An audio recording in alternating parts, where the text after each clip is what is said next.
त्याचबरोबर आहार. So pregnancy conceive झाल्यानंतर सुरुवातीच्या काळात तरी अनेक काही पदार्थांबद्दल बोललं जातं, की जसं उष्णता देणारे जे काही पदार्थ आहेत, बरेचदा आंब्याबद्दल, मँगोबद्दल बोललं जातं किंवा पपईबद्दल बोललं जातं. तर पपई, मँगो अशा प्रकारचे उष्णता असणारे पदार्थ अव्हॉइड करायचे असतात आणि जर ते खायचेच असतील, काही लोकं सांगतात ते खाता येतात, पण त्याची काही प्रोसेस राहते. मग तशा प्रकारे प्रोसेस करून जर का खाल्लं तर फारसा त्याचा काही इम्पॅक्ट होत नाही. बट मोस्टली प्रेग्नन्सीमध्ये हे उष्णता देणारे पदार्थ टाळले जातात.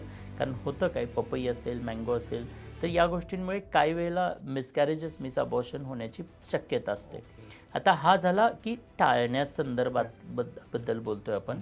बट योग्य सल्ला म्हणजे कसं असतं की प्रत्येक व्यक्तीची शारीरिक म्हणजे प्रत्येक व्यक्ती वेगळा आहे. वेगवेगळ्या प्रकृती आयुर्वेदामध्ये सांगितलेत. पित्त येस. प्रकृती असेल, वात प्रकृती असेल, कफ प्रकृती असेल.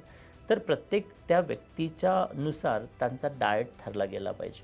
सो मोस्टली मला वाटतं की भारतीय महिला डाएटबद्दल अवेअर आहेत.